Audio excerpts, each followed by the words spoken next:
एक बूढ़ी माँ की दर्द भरी कहानी। 75 वर्ष की उम्र में सुलोचना देवी की याददाश्त काफ़ी कमज़ोर होती जा रही थी। उन्हें रोज़मर्रा की चीज़ें याद ना रहती, लेकिन जो उन्हें हमेशा याद रहता वह था उनका बेटा। दिन हो या रात, एक पल भी ऐसा ना होता जब उन्हें अपने बेटे की याद ना आती। दूसरी तरफ बेटा था जो साल भर में एक आध बार अपने माँ को फ़ोन पर बात कर लिया करता और 1-2 मिनट से ज़्यादा बातें भी न किया करता। फिर भी यह बूढ़ी माँ टकटकी लगाए अपने बेटे का इंतजार करती रहती। एक दिन बेटे का विदेश से फ़ोन आया। हेलो हेलो, सुन रही हो ना माँ? अनिल बोल रहा हूँ, तुम्हारा बेटा। कैसी हो माँ? कैसी हो माँ? मैं ठीक हूँ बेटा। तुम बहू और मेरा पोता कैसा है? माँ ने पूछा।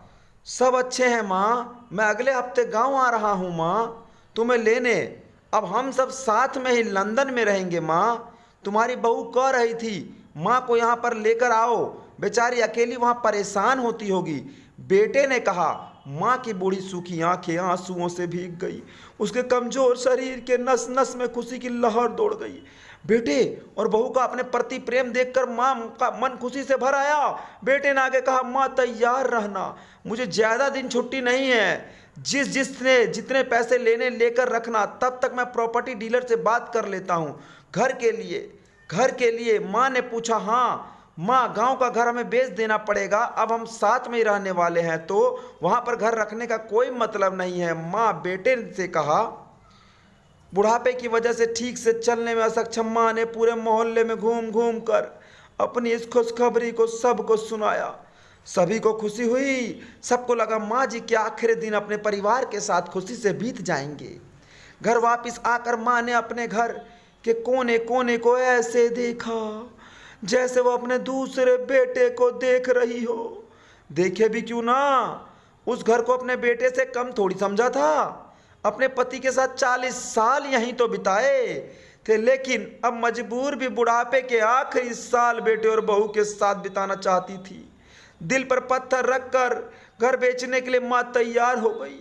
आनन फानन में बेटे ने घर को आधे दामों पर बेच दिया।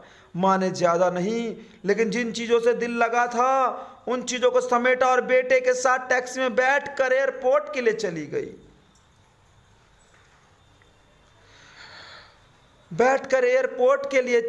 गई। माँ एयरपोर्ट पर आकर बेटे ने माँ से कहा, माँ तुम यहाँ बेंच पर बैठो, मैं सामान और बोर्डिंग पास की जांच करा कर आता हूँ। वहाँ वक्त लगता है और खड़ा रहना पड़ता है, तुम्हें तकलीफ होगी, तुम यहीं आराम करो। मैं यूं गया और यूं आया। माँ बेंच पर बैठ गई और बेटा अंदर चला गया। काफ़ी समय हो गया, बेटा वापस नहीं आया। माँ सोचने लगी ज़्यादा भीड़ होगी इसलिए देर लग रही होगी। माँ को घबराहट हुई। अंधेरा होने को आया, अब तो लोगों की चहल कदमी भी कम होने लगी। माँ को अब चिंता होने लगी, क्यों ना हो माँ है भाई।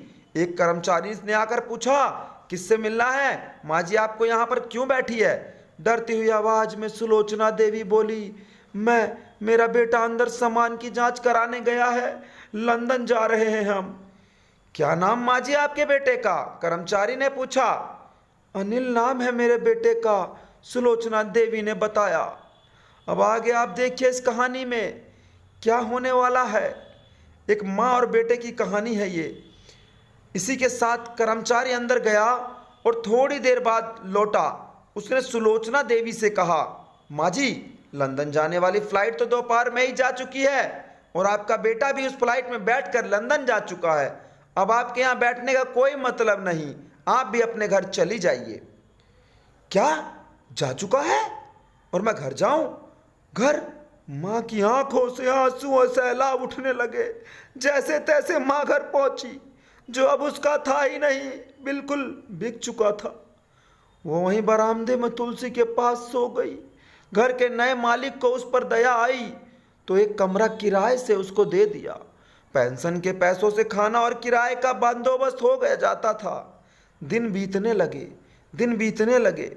कुछ दिनों बाद घर के नए मालिक ने सुलोचना देवी से कहा, माँ जी आप अपने रिश्तेदारों के यहाँ पर जाकर क्यों नहीं रहती? इस उम्र में आपके लिए वही अच्छा होगा।